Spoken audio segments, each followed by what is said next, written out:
bring up this. We also have a plan, because I think last time I tried playing hard evidence, it might have crashed. So I've got the plan of, if it does crash, what we're going to do. Is it auto? Yes, it is. Which, as you can see, I framed this for that. Novelle, perfect home.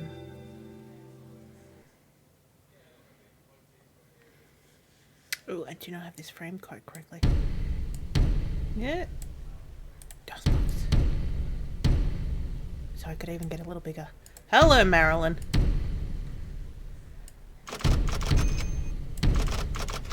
Or Norma Jean Baker, as she was really called.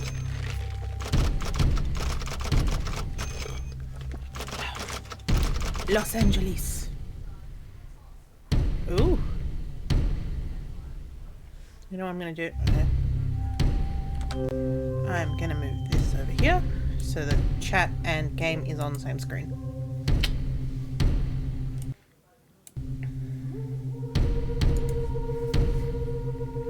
So I'm assuming this is not actually a picture of Marilyn Monroe. I think it's just that someone doctored up. Is the game running now? It's getting cold enough that I can put my dressing gown back on. Oh, thank you, Nato. Oh! 6 months in advance? I feel fancy. Alright. New player. Please enter your name and click the card again. We need a name.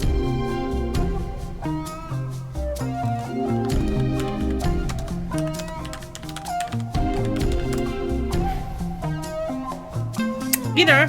Oh, hang on. That Zingabeard's the last name.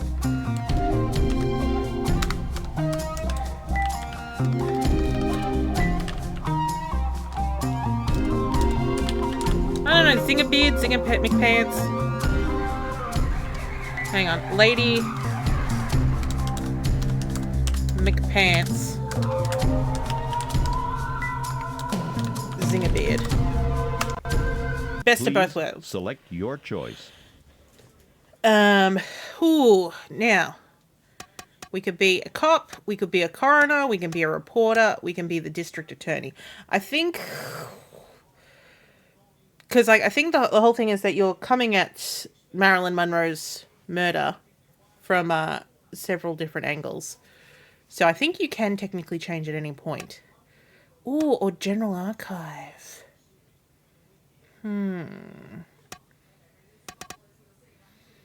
Let's try being the coroner.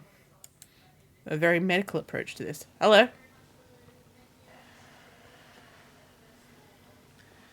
Have you read the cover story? Have I? The district attorney called me half an hour ago. We're supposed to reopen the Munroe case. Why? I want you to take over the case. You want me? Go through all the autopsy reports and analyses and determine the cause of death. I'm just moving myself down here. This is no routine case. Isn't it? The reputation of the Institute is on the line. Proceed with the utmost care and don't make any mistakes. Oh. I hope I've made myself clear. You're giving me blue steel, coroner boss. I'm here for it. I mean, he's a bit of a dickhead, but it's an on-routine. Thanks, boss. Let's see what we can go to an apartment, we can go to the bar, we can go to a police department. Oh, that's stuff I have. Chinese theater, courthouse, technological institute, an airport, the TV station. What have I got down here? I've got a key. I've got a typewriter. I think that's I can change roles. Give me the question marks. Mouse pointer, because it's Windows 3.1. It could turn to a sound clip. Pointer's a hotspot. Documents. Pointer's on a document. You can drag and move it around. Pointer will take you other places. The video clip's playing. You can pause it. Investigation successful account. ISA. Each color bar represents a different character. Okay, so we can go to our apartment and hopefully get a bit more information. So we've got exit, navigating through the program, city map, return to characters, or enter the general archive. You can look at the access card or key to get through locked doors or past security guards, and keep a log of your findings.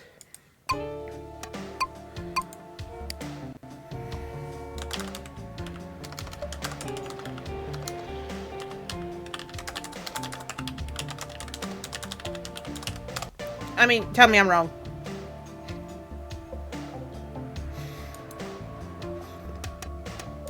Alright, let's go check out the apartment, because this is our apartment, I'm gathering.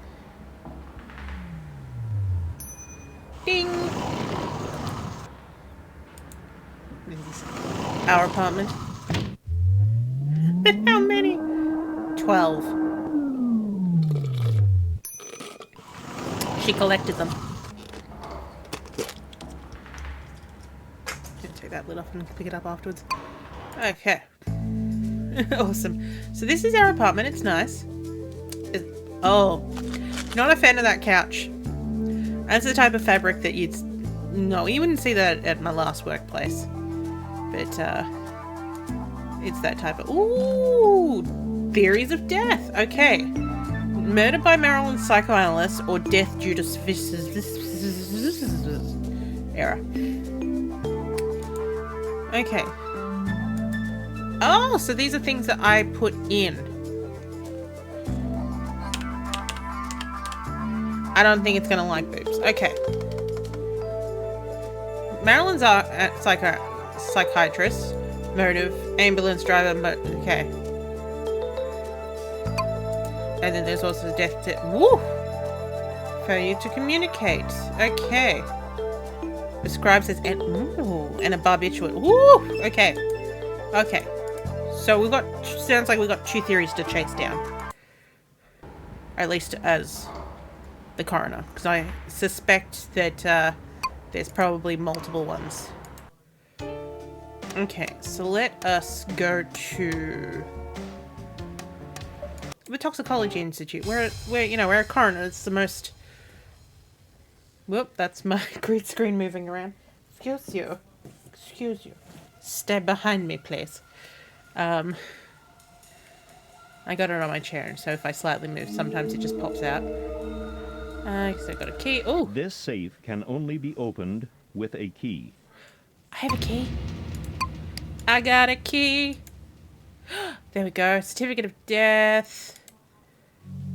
The document presented here is Marilyn Munroe's death certificate. Good. It was signed by Lionel Grandison, the assistant to the county coroner, Theodore Curfey. Mm-hmm. In the 70s, Grandison maintained that Curfey had forced him to sign the death certificate, although important papers were missing from Marilyn's file. In addition, the cause of death listed in the death certificate was changed 3 times under pressure from the managers at 20th Century Fox. From the original suicide to possible suicide to the final probable suicide. If the official investigation results had read definite suicide, the insurance that 20th Century Fox had taken out on Marilyn Munroe for the length of shooting on Something's Gotta Give would not have been paid on the claim.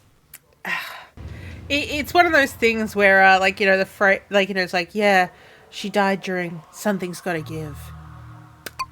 Oh, she gave. This 6-page document is the so-called coroner's report, which thoroughly summarizes the entire autopsy carried out on Marilyn Munroe's body. Oh. The report was signed by Deputy Medical Examiner Dr. Thomas Noguchi, a very experienced coroner. Noguchi. Noguchi lists the causes of death as an acute barbiturate poisoning after the consumption of an overdose. This can be found in the report's heading. Noguchi first carried out an exterior examination of Marilyn's body and found no physical abnormalities or signs that violence had been inflicted. The only distinctive features mentioned by Noguchi were 2 bruises on the left hip and pelvis. A clear explanation of what had caused the bruises could never be made. The examination of the intestinal tract was of particular importance in determining the cause of death. It is worth noting that there were no traces of medicaments found in the stomach that would have indicated the consumption of large amounts of sedatives. Nevertheless, this is not an uncommon result for people who are heavily dependent on drugs. The large intestine had a deep red color, a sign that the medicaments could have been introduced rectally with the help of an enema. This would explain the absence of medicament traces in the stomach. Wow. That was a lot more information than I thought I would ever have on Marilyn Monroe. And it's one of those things that's like, who thought this was a good idea to do a murder mystery game about a real person? The following two reports contain the chemical analysis of blood and internal organs. The first report is dated August 6, 1962. It was updated on August 13th, 1962. Particularly notable were the blood and liver analyses. 4.5 milligrams per cent pentobarbital, Nembutal, and 8 milligrams of the sedative chloral hydrate were found in her blood. Okay. Another 13 milligrams pentobarbital were found in her liver.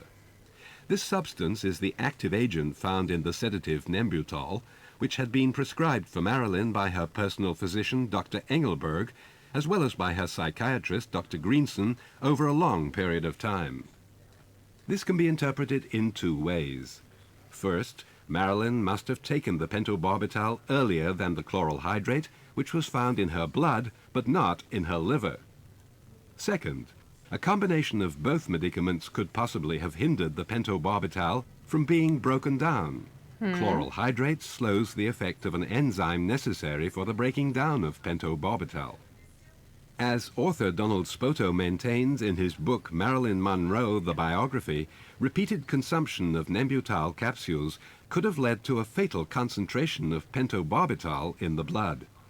Possible results: acute failure of the respiratory and heart functions. That was a weird way of saying Greenson had been respiratory. planning to get Marilyn off Nembutal and to replace this with the less powerful chloral hydrate. Did he have the housekeeper Eunice Murray administer a chloral hydrate enema to Marilyn? Greenson says that he had asked Engelberg not to prescribe any more Nembutal for Marilyn without his consent. In spite of this, Engelberg gave Marilyn Nembutal the night before her death without informing Greenson. Does this report indicate a fatal accident, or was a fatal dose of sedatives forcibly administered? Further, the reports contain a listing of all medicaments and pill bottles found in Marilyn's house. Whew. This includes an empty container which had originally held the Nembutal capsules prescribed by Engelberg. Engelberg. So Engelberg... This is the thing. I'm trying to work out if he's the psychiatrist or if he's the personal physician. Because the thing is that, it'd be easy to work out who's who just based by, like, if one of them was like a what's it called, a psychologist rather than a psychiatrist. But one's a personal physician, the other one's a psychiatrist. They can both prescribe. Oh, body sketches. Oh, bye. This report consists of 2 full-length body sketches which are routinely completed when carrying out an autopsy report. Deputy Medical Examiner Dr. Thomas Noguchi made handwritten notes on these sketches, listing all distinctive features found during his examination of the body's exterior. On the sketch which shows the posterior view of the body, Noguchi marks 2 unexplained bruises, one on the left side of the pelvis and one above this. On the sketch showing the anterior view of the body, Noguchi notes that he did not find any indication of the needle marks typical for injections during the exterior examination. Interesting. This note is worth mentioning because Marilyn's personal physician, Dr. Hyman Engelberg, probably administered a sedative shot 2 days before her death. These needle marks should have been found in a thorough autopsy. The question may be rightfully asked whether Noguchi also overlooked the needle mark of a fatal injection which could have been administered, as maintained by private detective Milo Sperilio, by the Mafia. Wait, how did the mafia get involved in this? And no, I looked it up. There's no other games in this series. They made another game called A Case for Cap and Co, and that's in my list for discovery, so that will show up at some point.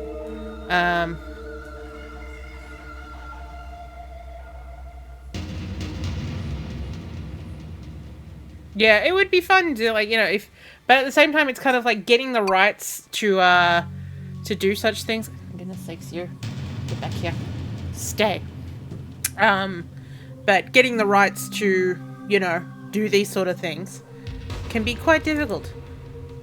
And you know what? This document is the official statement by the Chief Medical Examiner, Coroner Theodore J. Curfey, regarding Marilyn Munroe's death. You're throwing a lot of names at me, and I don't know how to spell any of them. Based on the results of the investigation made available to him, Curfey comes to the conclusion that Marilyn died of a self-induced overdose of sleeping pills and characterized her death as a probable suicide. Tragic. But first, he goes into the psychological reasons. if she's been overprescribed and she doesn't know it, then that's not suicide. And is supposed to have attempted to kill herself numerous times previously by taking sedatives. In addition, he mentions that high concentrations of barbiturates and chlorohydrates were found in Marilyn's blood, and that an empty Nembutol bottle was found on her night table. Nembutol is a sedative which contains pentobarbital. Which, you know, that could be the case, but at the same time, like, you know, like, considering that we've already seen, like, you know, like, or heard people talking about overprescription, whether or not she knows what the limits are is the question. So if she doesn't know what her limit, like, the limit is, if she's been like, this is what you've been prescribed, then she's just going to take them. And it could be that she'd gotten to a point in terms of taking something and she's out of her mind and she's just like, I take more then. So it could be accidental suicide. Is that death by misadventure? I love the phrase death by misadventure.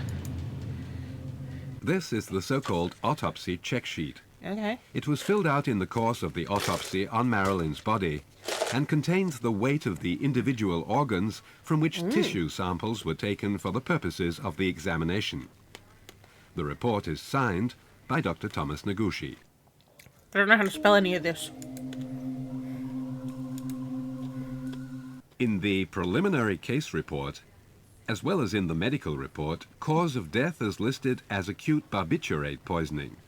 The case report also notes that the body was lifted from the bed and transported wrapped in a linen sheet. Both reports are very reserved when stating how Marilyn died. The case report has a question mark before the word suicide. Both accident and suicide are listed as possible causes of death in the medical report. Both are preceded by the word probable. Okay, probable. Seems to be like a little key thing up here, but there doesn't seem to be any click for that. This safe can only be opened with a key. We were just in there. Wait, that was all? That's all that's here? Is anything over here? No, just... Oh. His head shows up everywhere. TV station, Chinese theater, airport, the courthouse, police. Look, we're the coroner. Be careful wherever you are. Okay, that just throws me out. Funny, this is the same... Access only permitted with a valid ID. I don't have one of those. So I guess that's where I have to become somebody else. We are going to go into our apartment. Ding!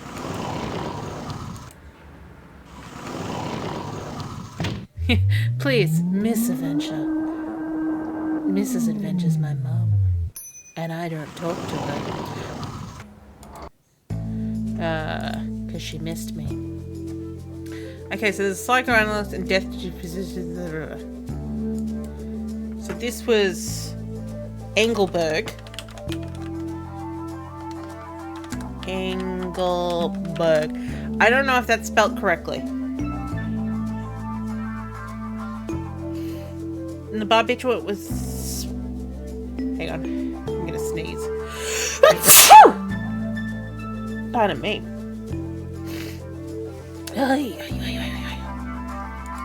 Believe it was pentobarbital.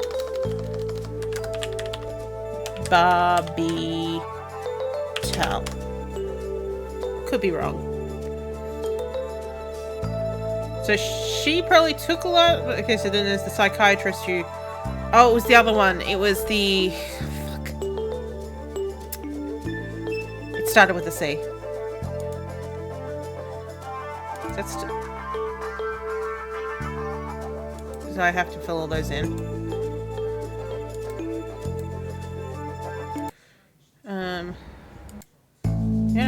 No. I wanted to go to here and get my key out. Again, it would be great if it... The following two reports contain the chemical analysis of blood What and was the name of the other internal drug? organs. The first report is dated There was- August 6th, 1962. Okay. It was updated Chloral- on August 13th, 1962. Particularly notable were the blood and liver analyses. 4.5 milligrams per cent pentobarbital, Yeah, Nembutal, pentobarbital. and 8 milligrams of the sedative chloral hydrate were found in her Chloral blood. hydrate. Another 13 milligrams chloral pentobarbital hydrate. were found in her liver.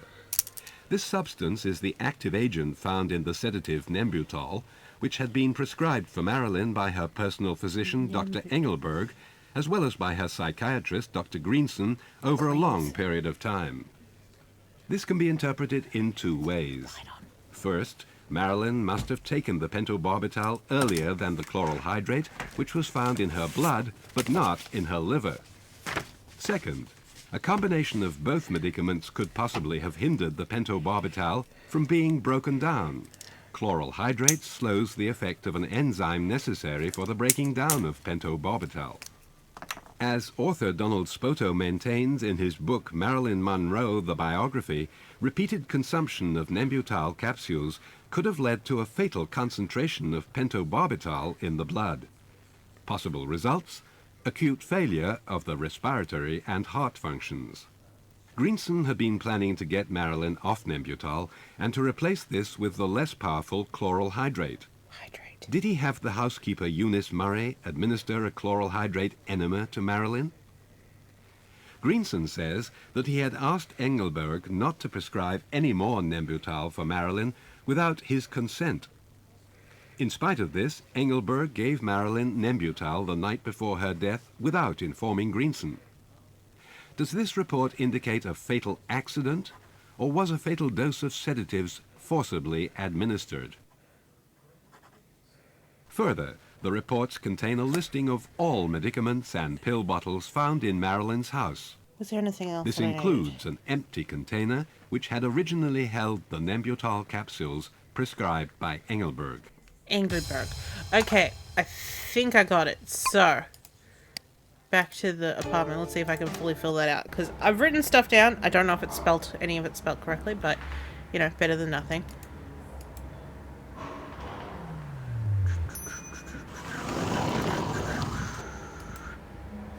Los Angeles.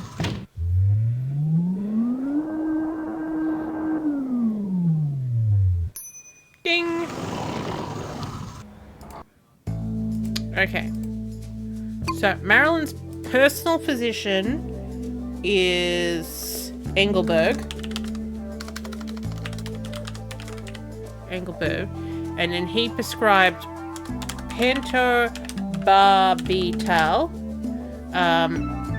The physician is Greenson,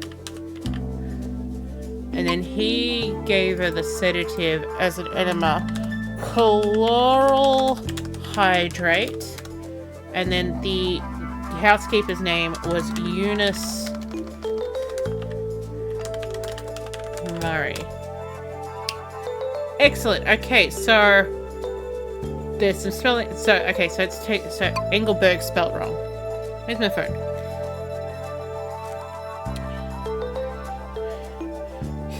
I have Google all this time. Why am I trying to actually write stuff down? Engelberg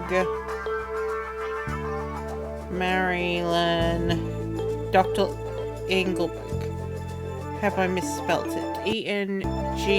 G-E-L. Hello. No, it's all good. It's all good. We're solving Marilyn Monroe's death.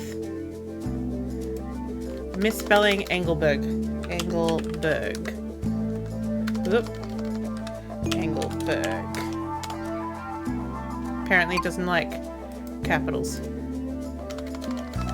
Engelberg. I guess that's not how you spell pentobarbital.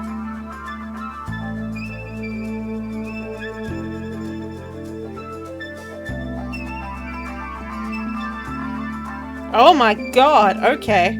Sorry, no, it's anyone want to, I don't know if they actually said what his first name was, but his first name's Hyman. You know, that fun name that no one's ever going to be called again. This is my son, Hyman. He just broke his first hymen. No, that's not how the hymen works. Okay, they don't know. Okay, let's see. Pento, I have correct. Barbital's spelled correctly. Unless I've somehow got these around the wrong way. Wait, Greenson's name's now. Not.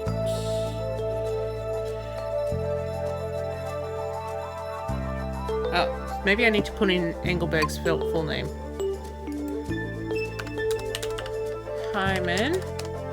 Yes. Okay. So I need first names as well. So Greenson, Marilyn, Ralph, phenobarbital. I think it was. I thought they said Pento. Oh. I didn't even write Ralph. Okay.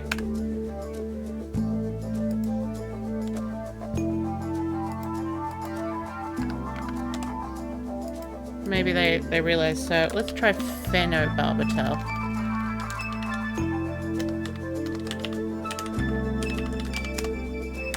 No. Oh. Okay. Oh, I'm supposed to hit tab, I think. So let's go back to Pento and then hit tab. Barbital.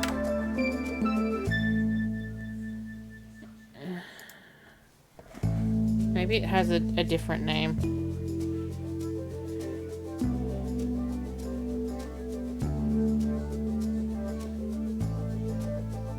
Oh, interesting. Interesting. What's it called? 2015. It turns out that they did reclassify her death as medical negligence by Dr. Hyman Engelberg. Naughty, naughty. Pento. Barbital.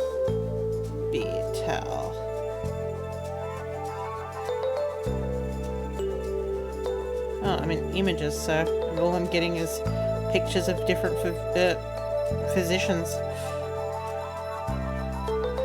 Pento Barbital.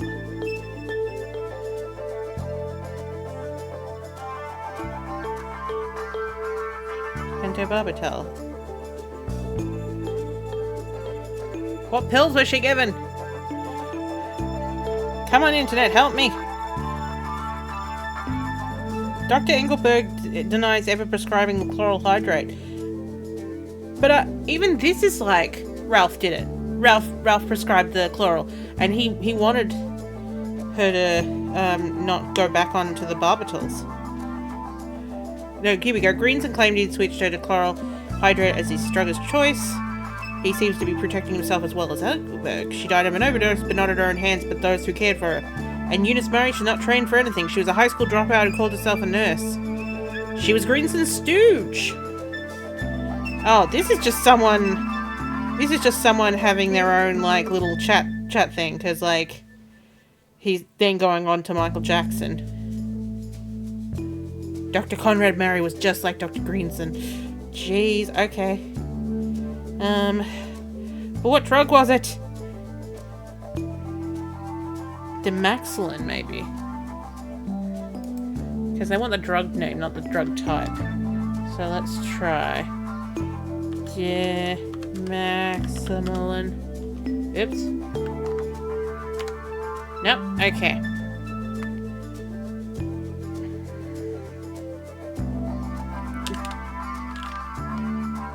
Dex.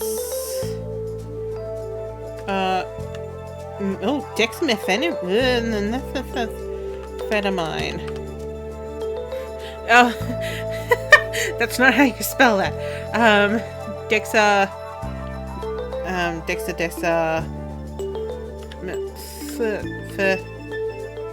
Fetamine. Nope, not that one. How about barbital? God, I'm so close to this!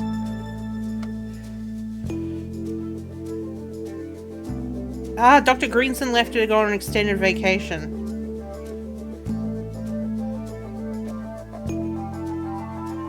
It's chloral hydrate, Libyan, valid. It's when she broke her nose. Libium. Go away. So it's one of those things being like, do you want to sign up to this? Oh, maybe Lomitil. Lomitil is it. Alright, we're going to go back to that thing because maybe, hopefully, once even though I hit back because I've, locked in those names. Oh, cool. So because I've locked in his psychiatrist here, it's clung in.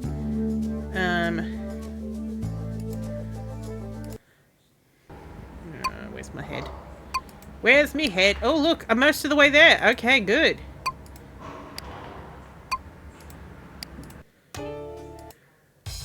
Because I think that the whole idea is that you do each piece.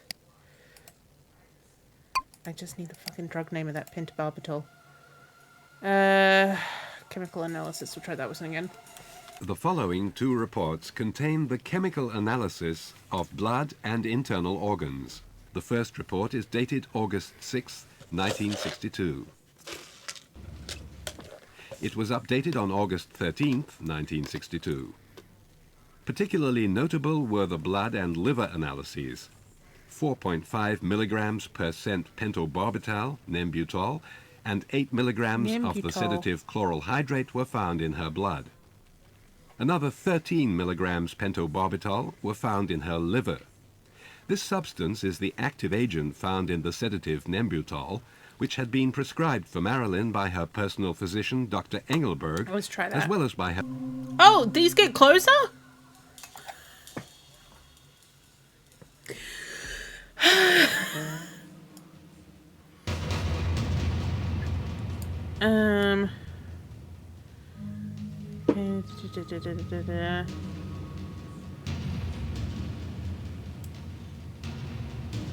There's also fenugreek.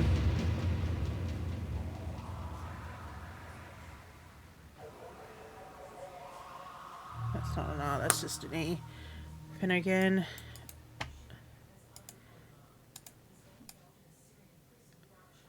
Nembutal. It's an A. And it doesn't have an L there, so let me just type that again. Nembutal.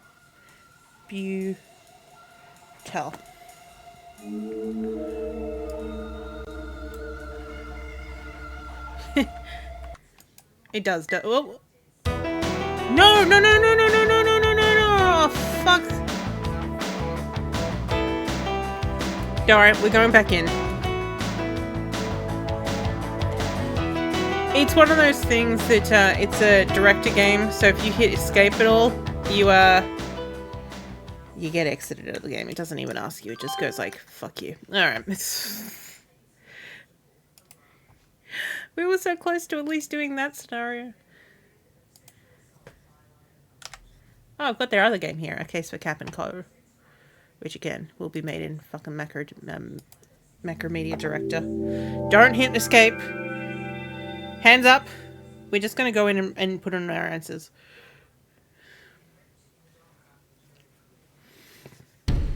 With any luck, if I click on, continue case, it might actually have the one I did. Yeah. Previous player. Yes! Lady McPan's Zingerbread. Oh, Shady Dingaling. That was also a good name. Please select your choice. We're doing the coroner. Yeah. Look, mate. I know. Oh, God, we're going to sit in this again. Oh, there we go.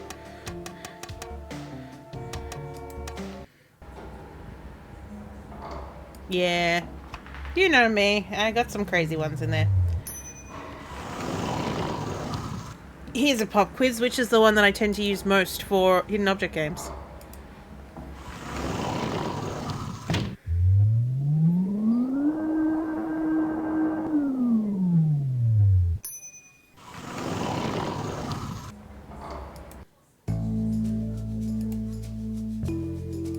Okay. It remembers all of those. Excellent. So, Nembutal. Marilyn's psychiatrist, Dr. Greenson, would like to reduce his patient's sedative dependency. In order to achieve this, he stops prescribing Nembutal and switches her to the less powerful medication, chloral hydrate. The prescription of medication is supposed to follow in coordination with her personal physician, Dr. Hyman Engelberg. They agree that no Nembutal will be administered without Greenson's being informed. But he went on vacation. But due to his own personal problems, Engelberg forgets to inform Dr. Greenson of a renewed Nembutal prescription, which he gives Marilyn the night before her death. While Greenson notices that Marilyn seems drugged on the following day, August 4th, he doesn't care. Ask why. In order to help her fall asleep without Nembutal, he prepares an enema with chloral hydrate. But the combination of the two medications simultaneously proves fatal. The body's enzymes can no longer properly break down the medication. Eunice Murray, her housekeeper, administers the enema without anticipating its deadly effect.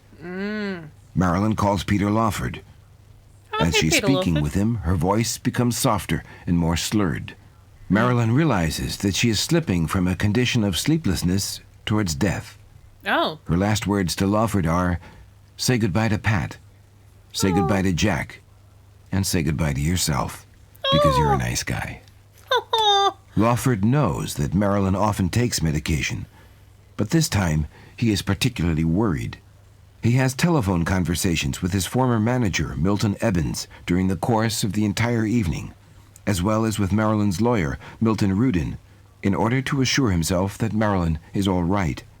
Oh, Peter Ebbins Lawford, you are clearly a warns decent man. Lawford not to drive to Marilyn's house, since he cannot let himself get involved in an uncertain situation.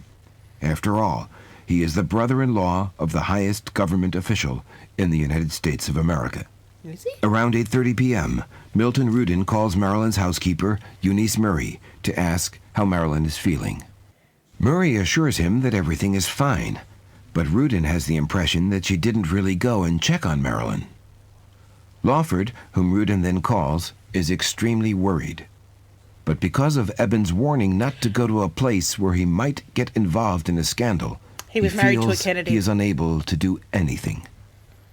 Eunice Murray discovers Marilyn and informs Dr. Greenson, who comes immediately, but is initially unable to reach Dr. Engelberg. All attempts to save Marilyn are unsuccessful. The doctors call an ambulance from the Schaefer Company around midnight, but it is sent away again because Marilyn is already dead. Shortly before this, Rudin receives a call from Dr. Greenson, who, as his brother-in-law, has a personal relationship to him. Greenson informs Rudin as to what has happened. Piece by piece, Dr. Engelberg and Dr. Greenson begin to realize the extent of their mistakes. It's a catastrophe. Death due to the simultaneous administration of Nembutal and a chloral hydrate enema would also explain why Eunice Murray is doing the laundry when Sergeant Clemens arrives at 4:30 a.m. as the first police officer. As Marilyn was dying, her body rejected the enema and dirtied the bedsheets. During the investigation following her death, Oh, I'm the sorry, Deputy my dear. District Attorney, John Miner, noticed during the autopsy that the large intestines were reddish. a possible indication that an enema had been administered, but one that was never further examined. Later examinations were impossible due to the lack of tissue samples. In order to avoid negligent murder charges, Greenson and Engelberg do not mention their malpractice. Of course they Not don't. on this night, and not in the future. Murray remains silent because she administered the fatal enema, even though she was innocent of its effect. Yeah. Dr. Greenson remains silent because he had improperly assigned Murray to carry out a medical act. And Dr. Engelberg remains silent because he had prescribed Nembutal without consulting Greenson. And this, in combination with the chloral hydrate, is what led to her death. Okay, so this is where it gets a bit crazy to me, because this all makes sense to me. And this was 1994. Like, I can understand Eunice being quiet, but still, this game came out in, I think it was 94, 95, that sort of range. This theory doesn't get taken as what 100% happened until 2015.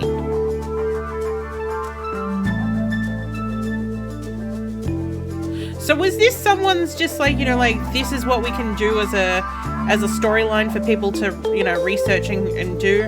But it's, it's one of those things that, it was written as a possible, a possible fantasy of what happened, and then it turned out to be what actually happened. Occam's razor?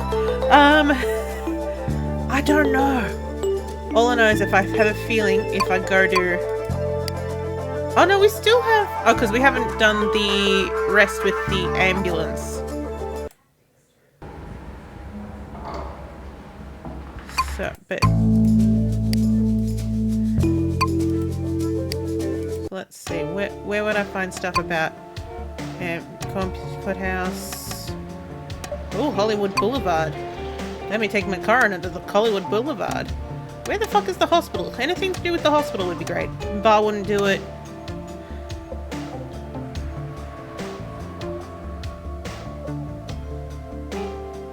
Possibly. Let's go to Hollywood Boulevard for no reason. It's this guy! Any of these guys want to talk? No? No? A panoramic view! Oh. Oh, look! Marilyn Munroe was born Norma Jean Baker in Los Angeles on More June 1st, information. 1926. Even as a baby, she was cared for by a foster family. Oh. Her mother, Gladys Baker Mortensen, initially worked for a living, but was later committed to various sanatoriums for treatment of a mental disorder and was thus unable to care for her little daughter. Yeah, that'll do it. Her father remains unknown to this day. With the exception of 1 year, when she lived with her mother, she spent her childhood in foster families or orphanages. At age 16, she married a mechanic, James Doherty. Doherty signed on with the Marines shortly after their marriage and was forced to leave his young wife on her own much of the time. Marilyn was discovered as a photo model while still married to Doherty. The photographers who booked her were immediately fascinated by her charisma. Soon afterward, she divorced Doherty and went to Hollywood to concentrate on her modeling career. Ooh. But her real dream was to become an actress. Where's the Doherty pictures? No, wait. Norma Jean took acting lessons and changed her name to Marilyn Munroe. She was very ambitious. Two men who became her lovers helped her make her dreams come true. The first was chairman of the board of 20th Century Fox, Joseph M. Schenck. He got her a 6-month contract with Columbia Pictures, but the contract was not renewed. I'm sorry, the name's Skank. Marilyn had to return to modeling. In 1950, only after the influential acting agent Johnny Hyde had taken control of her career, Marilyn began getting her first roles in films such as All About Eve and As Young as You Feel. but it was the 1953 film Niagara which became Ooh, I have Marilyn's that. first big hit. I haven't watched it, but I've got it. 1953 is the year her career took off, with the films Gentlemen Prefer Blondes and that. How to Marry a Millionaire. Got that one as well. Marilyn became a major star and was showered with honors. That's a short man. That's a tall man. That Oh, same she was year, sitting. she Okay. met ex-baseball star Joe DiMaggio, whom she married a year later. The marriage, however, was doomed to failure from the honeymoon on. Ooh. Marilyn made a celebrated appearance before American GIs in Korea, while Joe, who had flown with her across the Pacific, remained by himself back in Japan. Oh.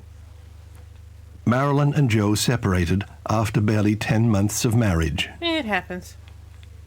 In 1955, Billy Wilder's comedy, The Seven-Year Seven-Year Itch, Itch, yeah. finally made Marilyn immortal. I don't think I've seen it. I've got Despite it. the fact that the film's shooting schedule was marked by her lack of punctuality and her notorious forgetfulness, which made the whole production a grueling experience for the entire crew. But Marilyn was unhappy despite her overwhelming success. I mean, they were all on She drugs. felt It that was too little amazing. demand was being made on her acting ability. She terminated her contract with 20th Century Fox, and in 1955, she started up her own production company together with the 32-year-old photographer Milton Green with the aim of producing her own films. She joined Lee Strasberg's famous acting school, the Actors Studio in New York, and there she met the playwright Arthur Miller. Oh She yeah. married Miller 1 year later. At the end of 1955, a new contract was signed between Marilyn's production company and 20th Century Fox. This guaranteed Marilyn $100,000 for each film and allowed her extensive decision-making powers. Marilyn improved her acting ability under the tutelage of acting coach Lee Strasberg. The Strasbergs became very important people in her life. Meanwhile, Oh, Marilyn succumbed increasingly Marilyn. to her pill and alcohol dependency, which began while fighting her chronic insomnia. Marilyn returned to Hollywood in 1956 to work on Bus Stop, the first film under her new contract. I don't think I have. Bus Stop became a tremendous comeback for her. The production of The Prince and the Showgirl, which Ooh, began I have shooting that in one. London in 1956, weird was movie. chaotic. The atmosphere between Marilyn and her co-star director Laurence Olivier was strained from the outset. The finished film received terrible reviews. Yeah, like I said, it's a Following weird this movie. disaster, Marilyn separated from her partner Milton Green and took a 2-year hiatus from the film business. Oh, During this yeah, time, still she married tried him. to fulfill her role as housewife at the side of her famous husband, Arthur Miller. But her lack of activity led to psychological problems, and she resumed her alcohol and pill habit. Marilyn put an end to her self-imposed hiatus in July 1958 Hiatus. and took over the lead role in Billy Wilder's film Some Like It Hot. Yes. The production of this film turned out to be a torture for all concerned. Scenes had to be repeated endlessly. The thing is that I think this is an actual person. He's just Marilyn terrible returned at to reading New York things. with Arthur Miller and suffered a miscarriage in early December. Oh. Plagued by feelings of guilt, she became deeply depressed. Despite all these personal problems, Marilyn Monroe celebrated one of her biggest successes with Some Like It Hot, which premiered in 1959. They didn't mention She received what's the it called? Golden Globe for Best Gentlemen also Actress prefer that year. brunettes. She was in that as well. Production work on Let's Make Love began in Hollywood early 1960. Do I know that one? I don't think I do. The director was George Cukor. Marilyn flung herself into a brief but intensive affair with the male lead, French actor Yves Montand. Oh, he got around. Her marriage to Arthur Miller was on its last legs. Again, Yves. In July 1960, shooting began on Marilyn's last completed film, The Misfits, directed by John Huston and written by Arthur Miller. The production turned into a nightmare for everyone involved due to Marilyn's ever-worsening addiction to pills and alcohol, the extreme production conditions, and a dictatorial director. How did she know? On the set, she met Clark Gable. He became a paternal friend to Marilyn in the course of the production. Sorry, I love Clark Gable Gable. died of a heart attack shortly after the production was completed. Marilyn returned to New York in November 1960 and was divorced from Arthur Miller on January 20th, 1961. After its release in February 1961, The Misfits got poor reviews. This fact, together with Gable's sudden death, plunged Marilyn into another psychological crisis which required a stay of several weeks in a psychiatric clinic. In August, Marilyn moved back to Hollywood for good. Once there, she underwent intensive psychiatric treatment under the psychoanalyst Dr. Ralph Greenson. She had therapy sessions almost daily from that point on. During this time, she had brief affairs with Frank Sinatra and Marlon Brando, and at a party, she met the two Kennedy brothers, Jack and Bobby, through their brother-in-law, actor Peter Lawford. Yeah, that's where I was like... Allegedly, she began how did a she know fateful affair first with John F. and later with Robert Kennedy. In January 1962, Marilyn bought a house on Helena Drive in Brentwood, a dwelling modest by Hollywood standards. I can't find a film that they Production were both on in. her last film, Something's Got to Give, Something began Gotta on Give. April 23, 1962. The film was never completed. The production was overshadowed by a business Oh, my. crisis at 20th Century Fox. Another Fox film, Cleopatra, with Liz Taylor and Richard Burton, turned into a financial disaster. Yeah, but... Fox was facing classic bankruptcy. Success. Marilyn, by now completely addicted to alcohol and pills, was unable to follow any regular sort of work schedule. The production was delayed by her bouts of illness, which could last for days. The managers at Fox became increasingly nervous. Due to the horrendous over-expenditures on Cleopatra, There's the the Fox dress management that Kim cast Kardashian about broke. desperately for a scapegoat. Following Marilyn's appearance at a birthday celebration in honor of President John F. Kennedy in Madison Square Garden, New York, she was held responsible for the entire Fox financial disaster. Although her appearance was initially approved, she was now accused of unreasonably delaying the production. The approval was withdrawn and Fox decided to fire Marilyn on June 8th. Meanwhile, a bitter power struggle had broken out within the Fox management. Yeah, that's how you know it's The not earlier TTS. Fox president, Darrell F. obviously Zanuck, who had been something got out him of with a power for camera. some time, regained his position at Fox and put Marilyn back under contract at much better conditions shortly before her death. Okay. Marilyn's relationship to the two Kennedy brothers intensified during this time. Woo! Robert Kennedy, who had been told by his brother John to end his alleged affair with Marilyn for him, began having his own passionate affair with her, if one is to believe the assertions made by several people who were close to Marilyn. Ooh. If this is true, Ooh. the affair then began to threaten Robert Kennedy's career as well. Ooh. Possibly the mafia, which was being put under pressure by Robert Kennedy in his position as United States That is Attorney not a General, flattering picture of Bobby hired Kennedy. detectives to spy on the couple to gain compromising information. It looks like According he's to been this smushed theory, around. Robert Kennedy's attempt to end his relationship with Marilyn led to an unexpectedly furious reaction. This is also Marilyn not a good refused angle to of her. accept his decision. Shortly before her death, she called the Justice Department and allegedly threatened Robert Kennedy with the publication of her affairs with him and his brother. It is still unclear whether Robert Kennedy was in Los Angeles to talk with Marilyn on the day she died. On the night of August 4th, 1962, Marilyn Munroe died under mysterious circumstances of an overdose of pills at her home in Brentwood, California. She was 36 years old.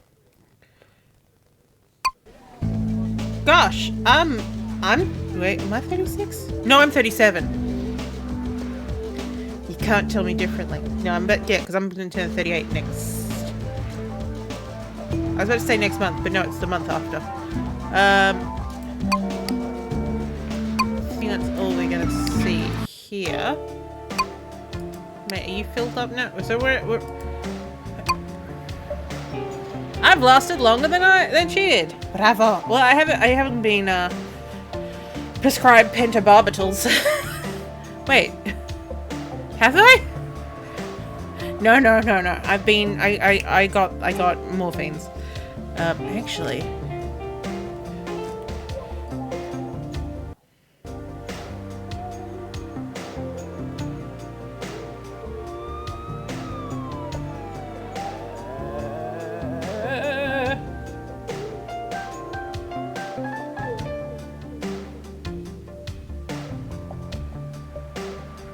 Ooh, they are pentabarbitals. All right. I have been on pentobarbital and I hated every second of it. I got off it as soon as I could. Oh, the courthouse looks a bit dick and bullish. Hello, Kia. Ooh, tuna spaghetti. Are you making tuna noodles?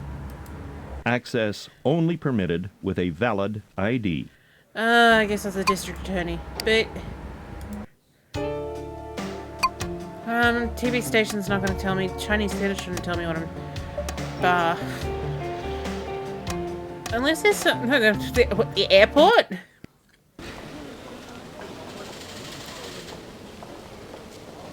Oh, I'm going to New York. Why? She died in LA, right? What we got here? Actors Studio. What's the Actors Studio gonna help me? I think the answer is it's not going to. Oh, that's just the bar. Fly back! I just went on a quick trip to LA and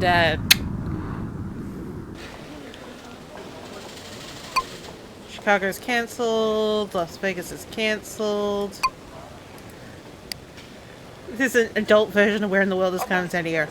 No, like, what's it called? Because you missed earlier. So let me show you what we were doing. So we can technically play as 4 different characters. And I think, like, to get the whole picture of it. So technically we've already solved the main solution of... This safe can only be opened with a key. We've solved how Marilyn Munroe was murdered. But basically, as the coroner, we can pop in here and be like, look, her kidneys weighed blah blah blah. You can't read any of this though, that's the problem. Like, this one doesn't get any clearer the closer you get to it. But to do that, no, that was the weight. They weighed her kidneys.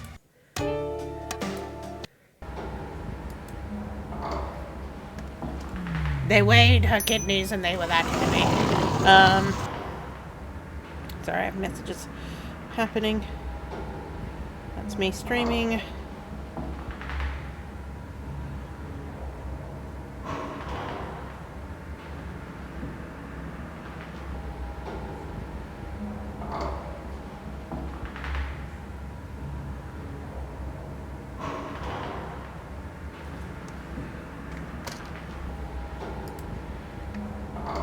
It's just the Exodus guys thinking they've found a copy of Scooter's Magical Castle Deluxe for me, but it is the same copy that I keep finding.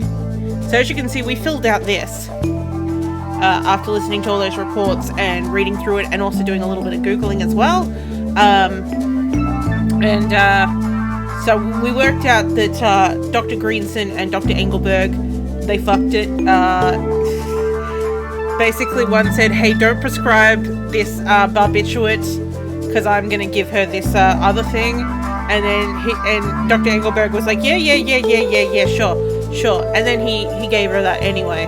And then Dr. Greenson, who probably thought like I'm the only one prescribing anything for her at the moment, said to Eunice, who was the housekeeper, hey, why don't you give her this enema? It will help her to sleep. So because she was on the Nembutal and then was given the chloral hydrate, which was the other drug, these two drugs do not work well together and killed her. What I still think is funny, again, and I mentioned this earlier, but you weren't here at that point, was they solved this in 1995 through this game, and it didn't become the diagnosis of what happened until 2015. Windows 3.1 games, the new shit. But the thing that we haven't been able to fill in is this. But I don't think this is anything.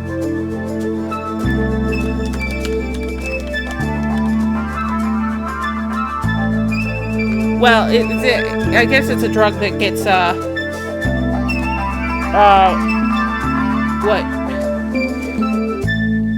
what's the term for it? Absorbed through the large colon.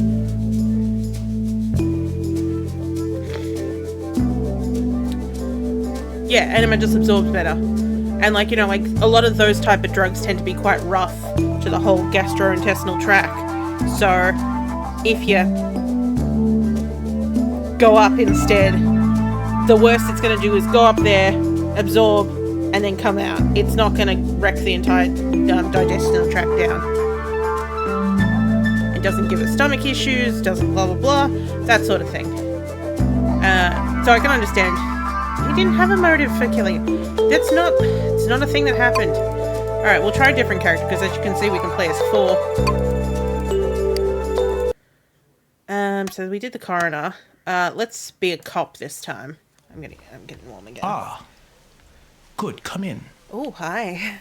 I have a job for you. Oh, you do you? Which requires very careful investigation. I'll try. The new district attorney wants us to reopen our inquiries into the Munroe fatality. Have you been overdubbed? You're one of our best men. I want you on this assignment. Begin with all the important witnesses. 'Cause make sure you're careful. Your voice doesn't match your There's face. a whole bunch of high-ranking personalities involved. If even the smallest mistake occurs, you'll find yourself walking a beat for the rest of your life. No, this is set in, I think it's set in the 70s. Clear. Because that's the sort of time that they've mentioned.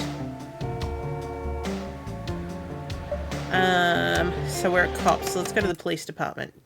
Oh, Clinton's in the wall, so it might be the 90s. It might very well be the 90s. Use my badge. Doing. Access only permitted with a valid ID.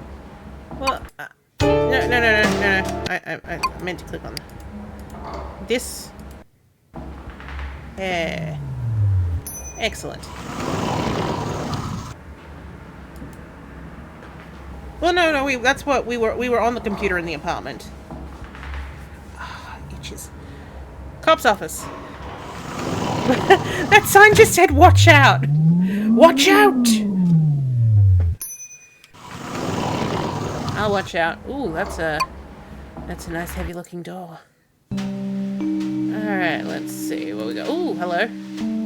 Register of persons. So should be in here. Oh, John F. Kennedy. Oh, these are all people that are actually just select. Let's see if we got A's. Raymond Carroll Abernathy, chief toxicologist. He examined Marilyn's blood and was familiar with chemicals. Blah blah blah. He played a key role in the autopsy. Dr. Thomas Noguchi carried out the autopsy. Yeah. That we were clearly dealing with. Oh, Abernathy, no! Abernathy, no! So I will read this for the benefit of those who can't be bothered. Has taken tissue samples from the liver and kidneys and sent them to Abernathy in the laboratory. Abernathy ordered all blood and tissue specimens destroyed after the initial examination, saying they were clearly dealing with a suicide. They were not. Alright, Rupert Allen. Marilyn's friend, advisor, and press agent. Marilyn tried to contact Peter Rupert prior to arranging a press conference for August 6, 1962, in which she wanted to reveal her relationship to the Kennedy brothers, because it turns out she was banging both of them. He didn't return her call before she died, but he later insisted that he would have stopped Marilyn from going public with their relationships if he'd been able to talk to her in time. Rupert Allen is one of the people who had a meeting at August 5th at press agent Arthur Jacobs' agency in their book Marilyn the Last Take.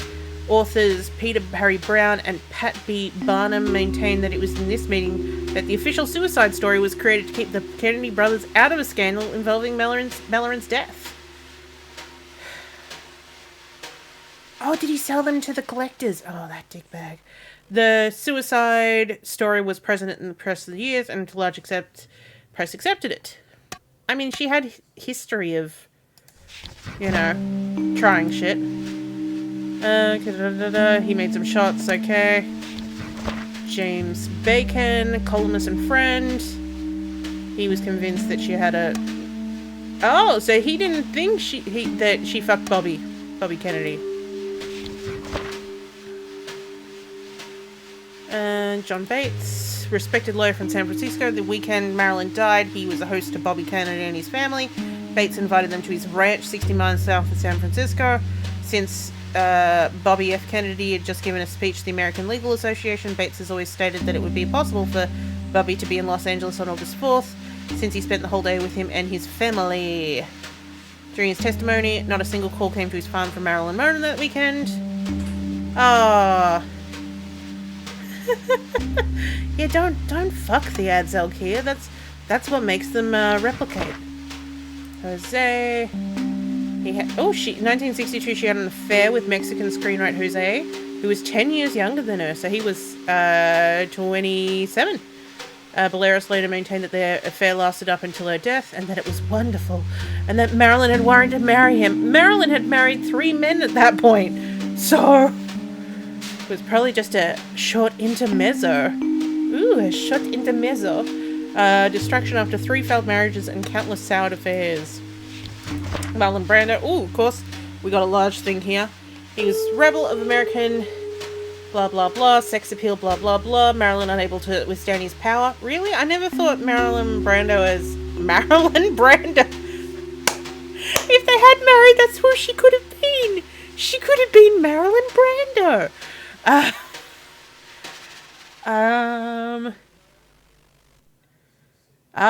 So he was also at Lee Strasberg's actor's studio. Her wish was never fulfilled. They had a brief affair in 1955. Okay, he had a public reputation for being arrogant and violently inclined, but he was known amongst his friends as being lovable and faithful. When Marilyn was admitted to the hospital for an overdose of sedatives during the Misfits, Brando went to visit her. Ah, the two apparently telephoned each other for many years in the week before she died. Yeah. Well, not everyone has to publicly express themselves. Okay, head of the criminal investigations for LAPD. He didn't personally carry out the investigations of the Munroes since he headed the homicide department, and the case was never transferred there, so it is assumed to be a suicide. He never busied himself intensively with Marilyn's death. According to his statements, Bobby Kennedy was in Los Angeles. Brown's contacts had seen him in a hotel. In addition, Brown is supposed to have known of a crumpled piece of paper which was allegedly found near Marilyn's body. A number at the White House was allegedly to be written on this paper. In 1974, when interest in the Munroe case flared up again, a feverish search for the files began. Most of them had disappeared without a trace. The remainder of the files were found in Brown's garage after his death. He had allegedly kept them in his home because he was dissatisfied with the official explanations and hoped the case would be reopened. Yes. Oh yeah, so Babe Ruth's probably going to be in there as well. He'll be in the R's. Robert Byron. Another police sergeant. Oh, Jack Clemens. Why do we know the name Jack Clemens? I mean, obviously he had something to do with the Munroe case, but what? I feel like Jack Clemens is like a character. Does that ring any bells for anyone? Okay, They only discovered her. Oh, so around midnight, so there's 3 hours later, okay. He was unconvinced by everything. He considered Murray's to be evasive and vague. I mean, she was,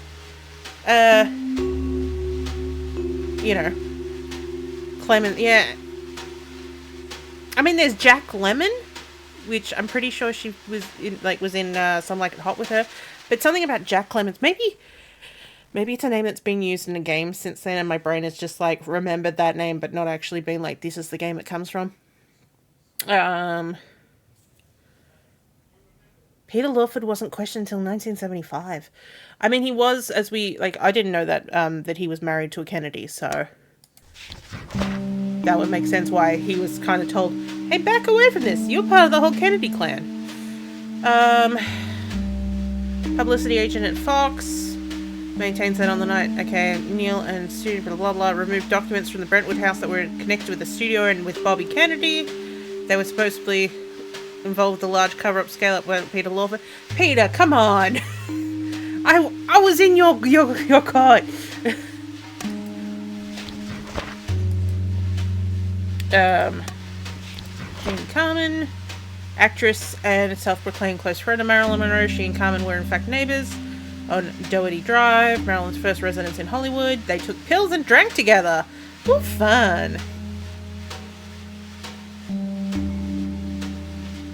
Considering who Kennedy's son is, yeah. Kind of hope they stand irrelevant. Yeah. She knew the blah, blah, blah. She also knew that... Oh, she was there when Marilyn received Bobby at her house.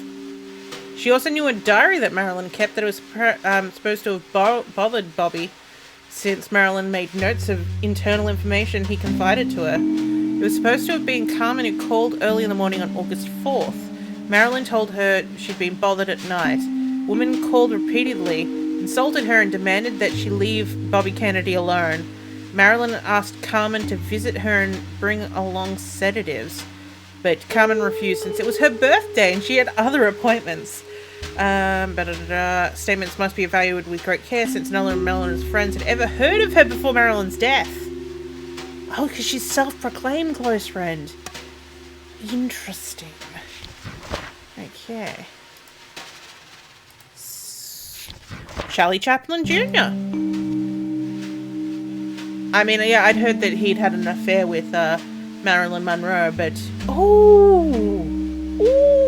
It ended when Marilyn found Charlie in bed with his brother Sidney. Do tell. Marilyn allegedly became pregnant in the winter of the same year and had an abortion. Not that there's anything wrong with abortion, but it's just one of those things that, considering that she tried so hard later to have a baby, and it wouldn't have worked out anyway. Nevertheless, the two remained friends. Charlie Chaplin Jr. had been a heavy drinker over his life. Failed actor was found dead in a bathroom. 1968.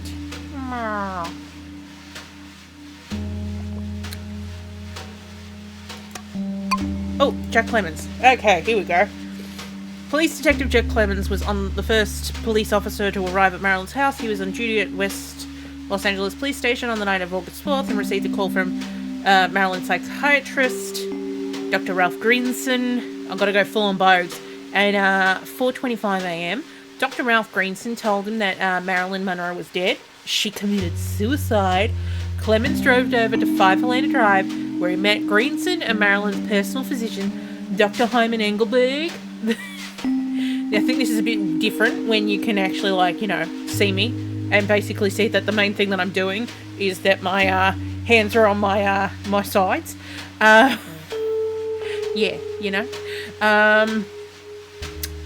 The housekeeper, Eunice Murray, was busy at the washing machine at the time, probably washing out a sheet with I don't know, why does it sound like absolutely fabulous? Because it would have been a bit more, Kath and Kim, look at me. So apparently Eunice was cleaning up a befouled sheet, which probably would have had all the evidence of the enema, because Marilyn avoided her bowels pretty quickly because of the drugs not agreeing with each other. So she later changed this statement and went on official record saying that she'd found Marilyn at 3:30. Clemens still believes the whole story was made up. In particular, Dr. Ralph Greenson's behaviour at the scene awakened Clemens' mistrust, since he seemed detached, nervous and uncooperative. Well, it turns out medical negligence. But Greenson wasn't as much of negligence as Engelberg. Because Greenson had already said, hey, don't give her any more of this because I'm doing this. True, he put it in the hands of someone else who couldn't ask the questions of, did she go on this? Is she still on this? He was just like, give this to her. She's not supposed to be on this other thing anymore. And the other doctor was like, I forgot to tell you, I've gave her more. Well, not really forgot to tell you, because it was supposed to be, don't give her this without talking to me. Yeah. I mean, back then, not as much so. Although apparently, what we got from the coroner things was that Marilyn's cause of death changed a couple of times. And it seems that it was because the studio wanted to claim her life insurance. Or at least the insurance that they had on her. Oh gosh, that bit of psoriasis is looking a bit... I mean, it's all under my skin now. But it's particularly bad looking. Oh boy. It does not look like that in real life. I think that's just the camera's kind of bringing out the redness. Whew. We're only a couple of weeks away from getting prescribed that really nice pills. Anyway. We're at Montgomery Clift. I mean, yeah, I accidentally ended up on someone's blog trying to find out one of the drug names, and they were just like, they jumped straight from this to Michael Jackson's Doctor. Actor Montgomery Clift, along with Clark Gable and Eli Wallach. I have not heard that name before, or seen that name before. He played opposite Marilyn in The Misfits. Clift himself was psychologically unstable. Good reason for that. We'll talk about that in a second. And he suffered under production conditions and John Huston's dictatorial direction just as much as Marilyn. Marilyn cared for him during the film's shooting. Montgomery Clift died in 1966 of a heart attack at 45. But like, what's it called?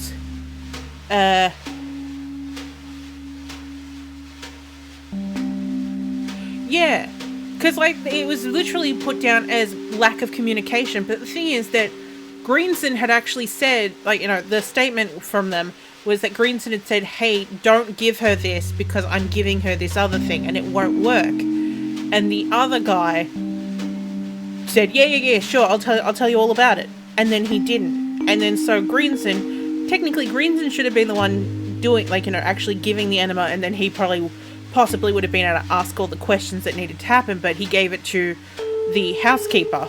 So that's his part of negligence. He shouldn't have given it to someone who didn't know what they were really doing. She was just doing what she'd been told. She was probably told by Engelberg that no, everything's fine. Everything's fine. Nothing's wrong. But yeah, there's another.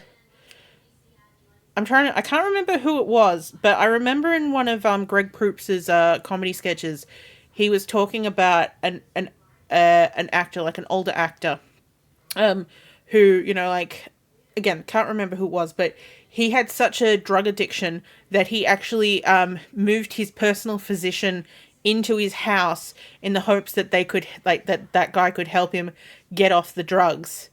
And the physician died of an overdose while living with. Yeah. You know. So it's obviously, yeah, I'll help you curtail all these things. And then it was just, yeah. Welcome back, Hellcare. Oh, by the way, what do people, like, obviously, part of my hair is see-through. But I have tried a different styling technique to try and get some, you know, curls with proper definition. I think it's got a good volume about it. What people think. I'll help you get off the drugs. Just give them all to me. Oh, I died from that. Oh yeah, Montgomery Clift. So, interesting things about Montgomery Clift, because I remember there was a film that Mum and I watched that was on TV like years and years and years ago. Because sometimes, you know, I go and seek out these films because they're weird and all that. Sometimes they just show up and Mum and I just happen to have been watching something else and just start watching something. This was a movie called The Sun Also Rises. And it was Montgomery Clift and Elizabeth Taylor. Oh yeah, we were talking about this. I don't know if sedatives via enema are a thing that people do now. But again, enemas... There are all different types of enemas. There's, like, what's it called? I almost said sedative. Suppository. Suppository would be this is uncomfortable, but it would eventually disintegrate.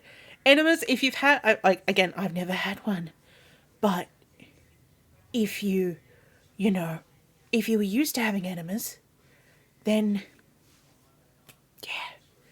Yeah, and I mean, like, what's it called? I don't think enemas are as popular anymore. I know that they used to be a big thing for pregnancy, especially if you were dealing with a midwife rather than a hospital. They'd be like, let's get you have your enema. Let's get you all nice and clean. Yeah, coffee enemas, I've heard of those. Oh god, I'm just trying to like, because my brain just went, oh, what other liquids would be weird? And I think, like, what's it called? Imagine a Coke one, because it would be fizzy. It'd be fizzy. It'd be fizzy. Be fizzy. You'd feel... You'd feel effervescence from below. Anyway, Montgomery Clift. So yeah, so he was in this film called The Sun Also Rises. So The Sun Also Rises? It was something like that. And like, he spent... Yes, caffeine is an irritant. But, yeah, I never had that. What's that called? The closest I got... No, I was about to say, the closest I got to an enema was... It wasn't actually me. It was, I was in hospital because I had a really bad, organ, infection. And, basically I was on morphine. I was, like, in a tomb of my own body while the other drugs were trying to fix me all up. But, like, when I'm on morphine, like, proper morphine, I'm fully awake and aware even though I appear to be asleep and, what's it called? Dead to the world. So, it was the middle of the night.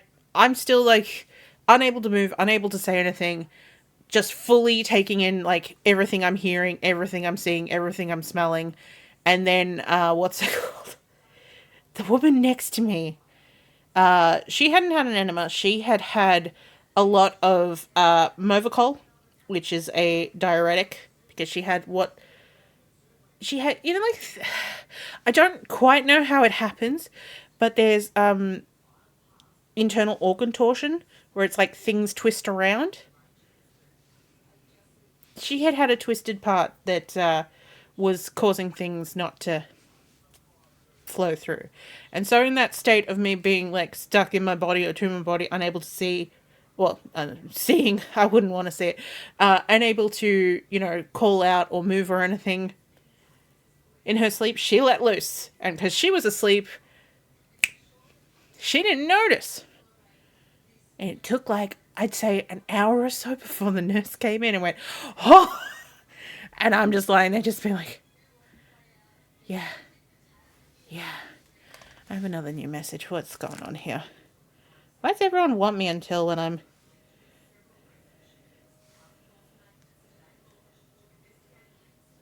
No, that seems to be just me. And it's just something decided to go later. The boys are still trying to find... Oh, we need tomb readings. I had the book earlier. So is this the book? Here's the book.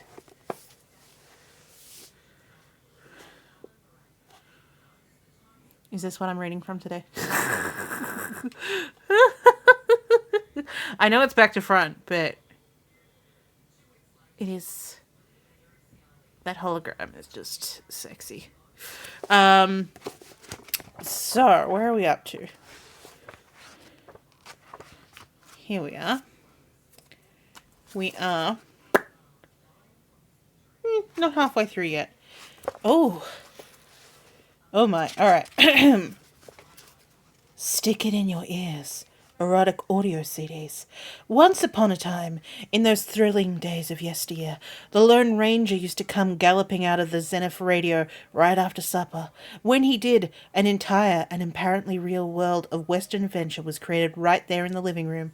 A trick of the mind, simulated sound from a machine and executed the way of the imagination. Much more so than film or the phonograph, the radio must be considered one of the first complete realizations of virtual reality. Radio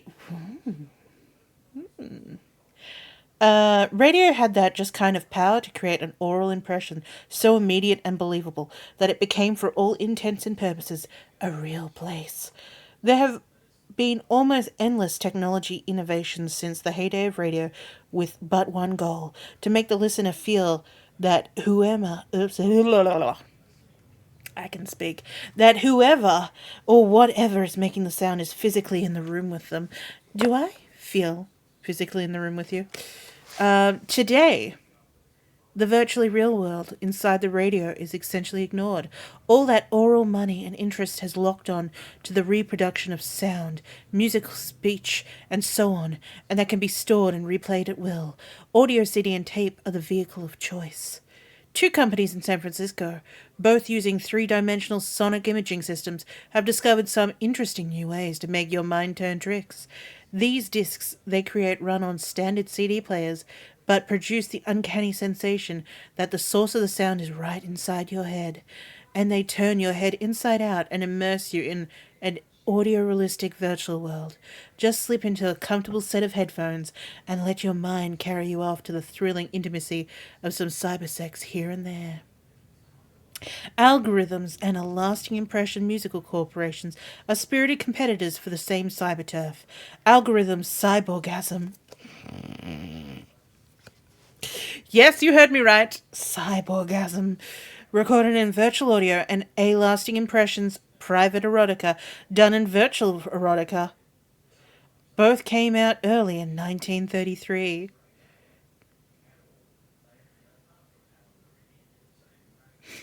You're right. Hard evidence does sound like a double entendre. Yes, cyborgasm. Private erotica is touted as being the world's first virtual sex product. Cyborgasm is billed as the first virtual sex experience. Sit down and give them a listen. How? I don't have a copy of those. Didn't come with this. The producers of Private Erotica take a more clinical approach to the sexual experience. No. Romance me. Romance me.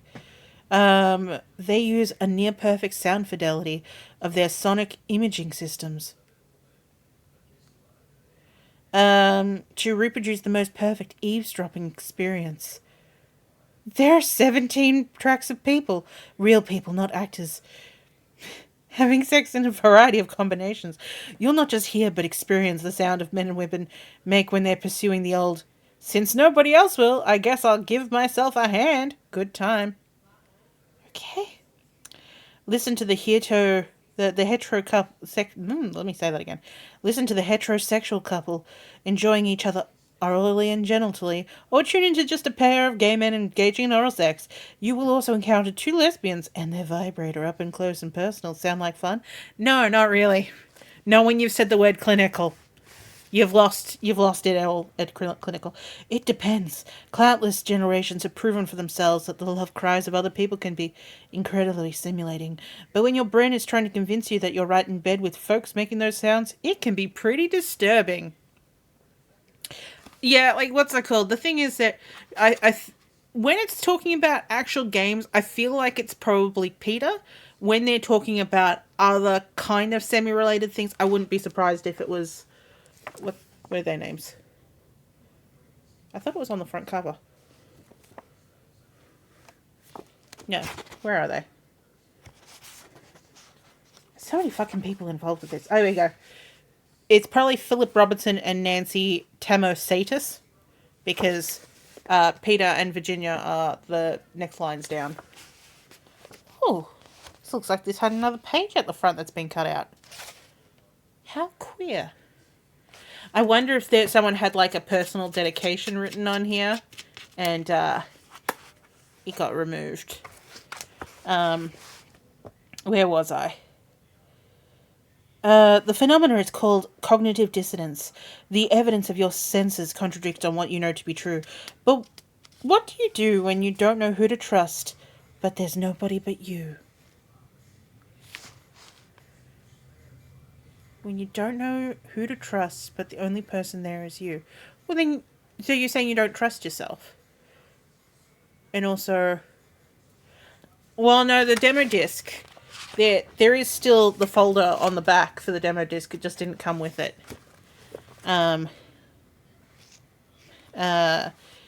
It can overcome that initial dismay and accept the virtual reality for what it's worth.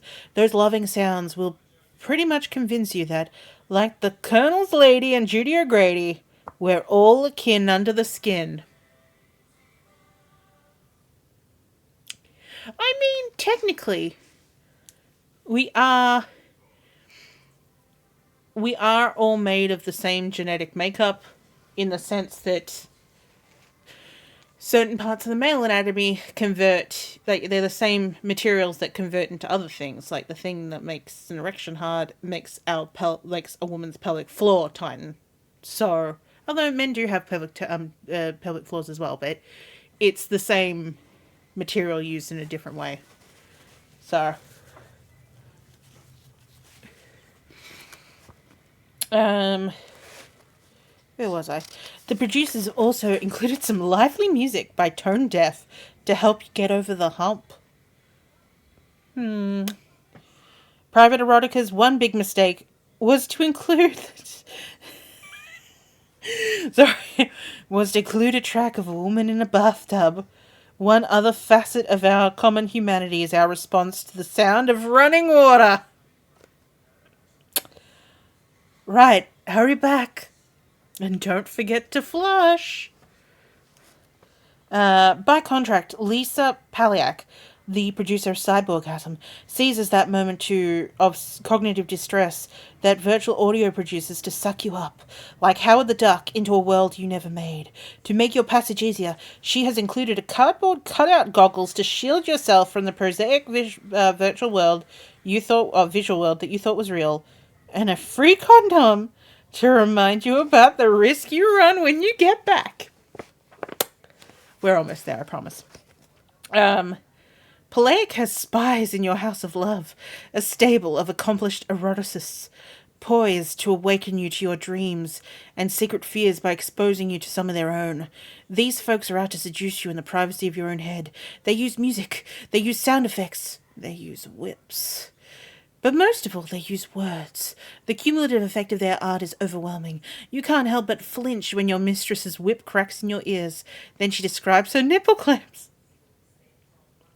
Lovers do what lovers do, but they do it articulately. Then they do it in French during a thunderstorm.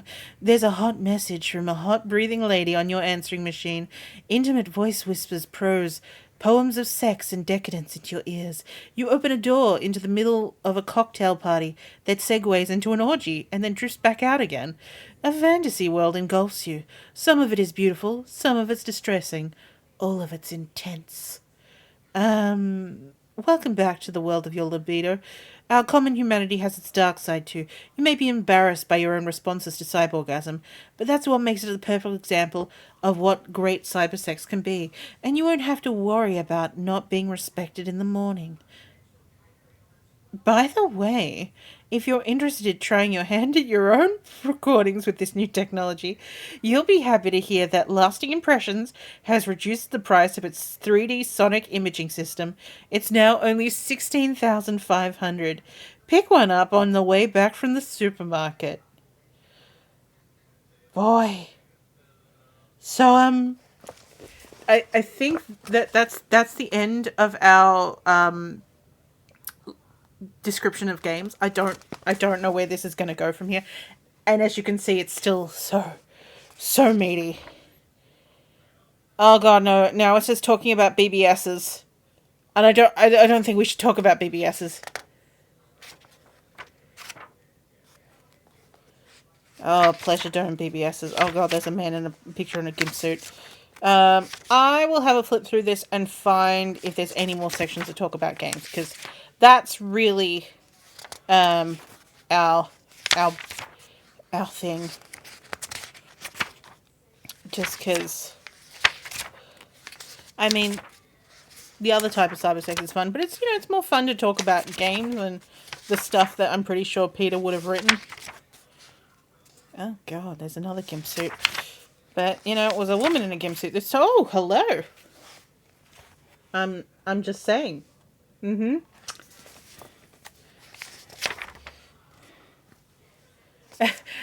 Alkira, I'm not sure what you're saying no to. I'm guessing it's you don't want to hear about sexy BBSs. This might be the end of our adventures with this, and we'll have to go back to King's Quest 7.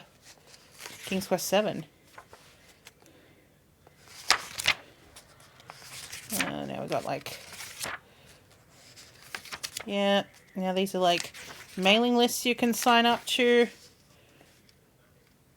Oh, this is the color picture section. Okay.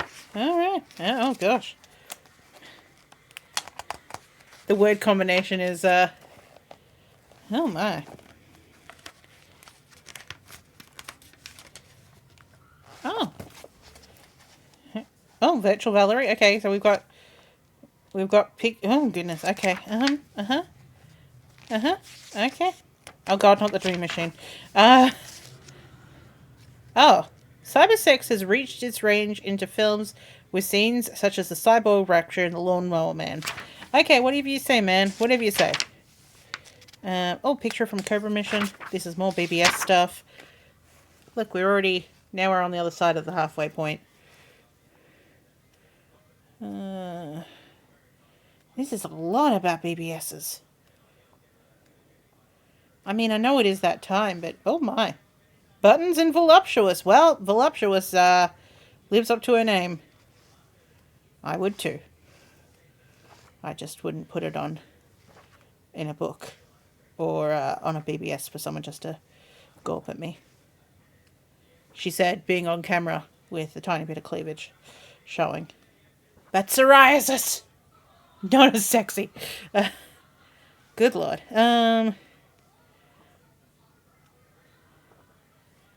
Oh my god, really? How much do you have to talk about BBSs? I know it was that time, but this is ridiculous. Like, this is like 100 pages now. So, okay, part 4. So, all of part 3 was just about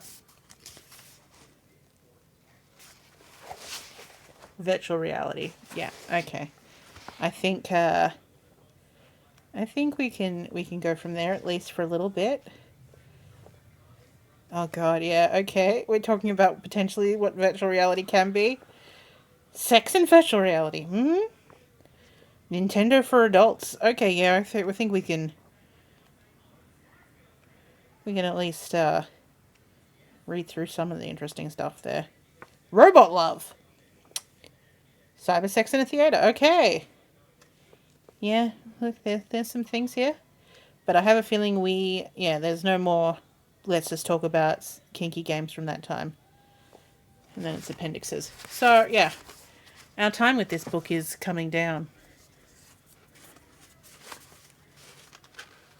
Oh, it can be demonetized for my correct cleavage. Well, this is the thing. Because I'm one of the few people in our group anyway, that does editing of my videos. Not that I do much editing. I mostly just cut up between videos and all that. But I can just chop off my entire... And I usually do. When I think that there's something that someone is going to be like, meh. But, you guys are my friends. I don't think you're going to be like, oh, why are you so red on your chest? You know why. You know I've been doing medical things. Oh yeah, I was telling you about Montgomery Clift. That was ages ago now. So, movie was great. I mean, I could go into it. Had like some weird things from it, but like I remember watching that with my mum, and a follow up felt because like I think it was kind of like we were going through several movies. Like they were going through like focus on Montgomery Clift, and then there's another movie where he was really good in it called The Heiress, which I have on DVD. But just after The Heiress, because like he was about to become like this really big star. And he still kind of is, but he got into a really bad car accident and basically wrecked up his face. You're red because it's hot as fuck.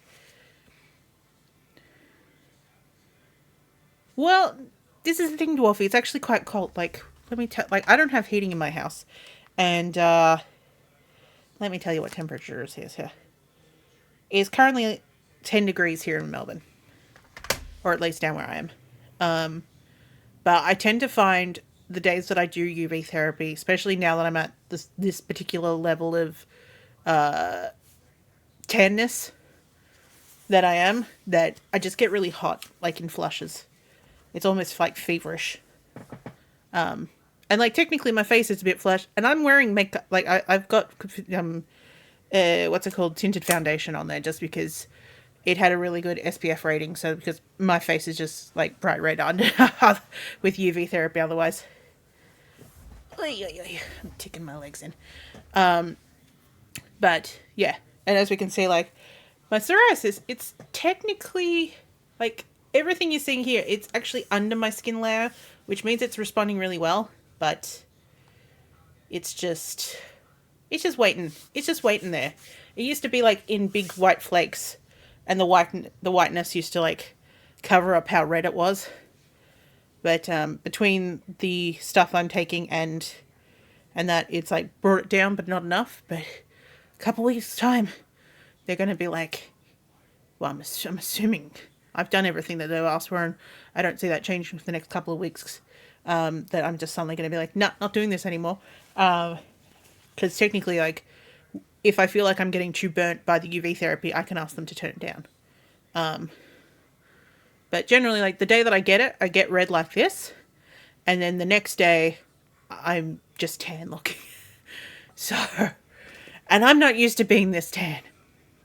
Actually, I think some of my foundation has come off. Just because you can see, like, that's the color of my foundation. And then my cheeks are just red.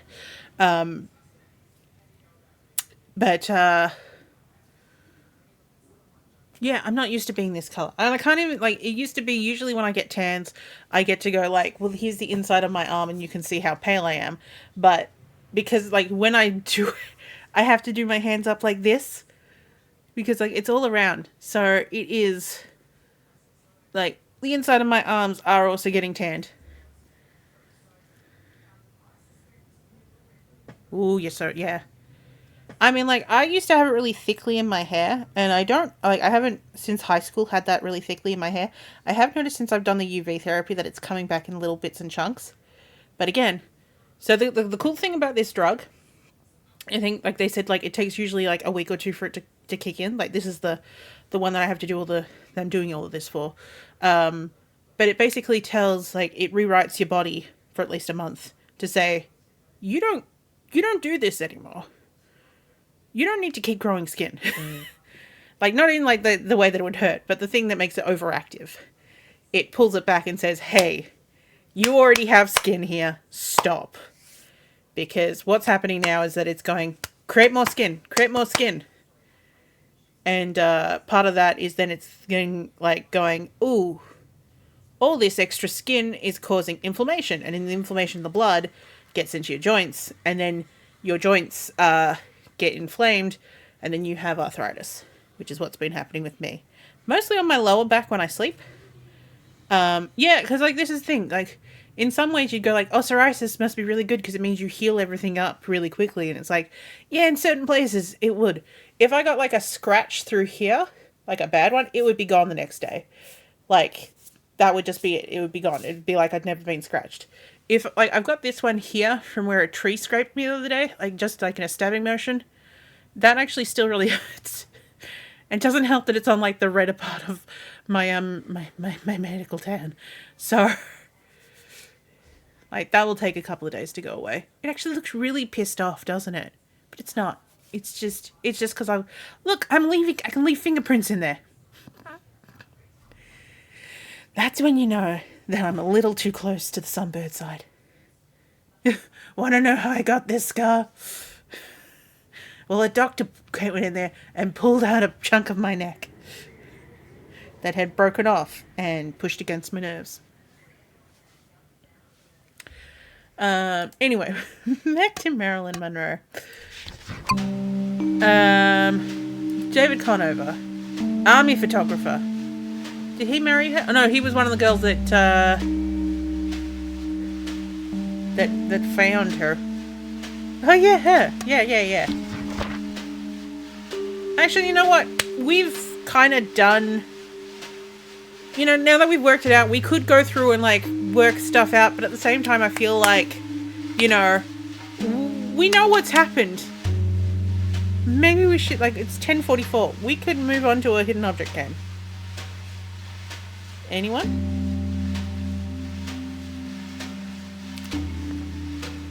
Because again, like, we know what the answer is. I think the whole point of this game is that you work out a whole heap of random shit, and then it kind of, well, it's not that it's kind of like, again, we're just going to be treading over ground, and I'm just going to start being like, there is one thing I want to look at. what's his name? Peter Lawford. Because I just want to see if they say how they were friends. Because I want to know... Oh gosh, that's a long one. But, you know, like, we do know that he spent a lot of things.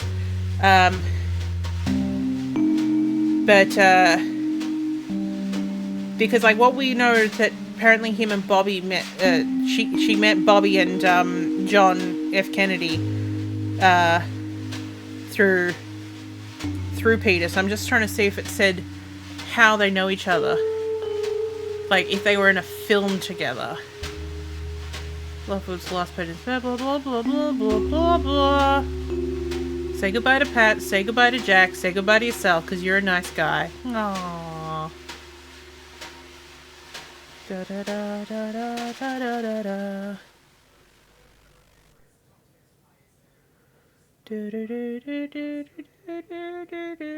No. They did not know how to make paragraphs. It's Windows 3.1. I do not blame them. Oh look, there is a thing. It's just it showed up really quickly before. Quit.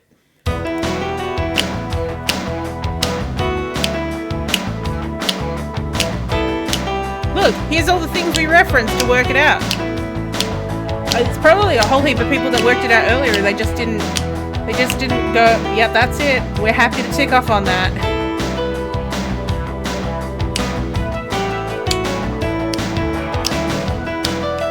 They did know how to make a banging ending tune, though.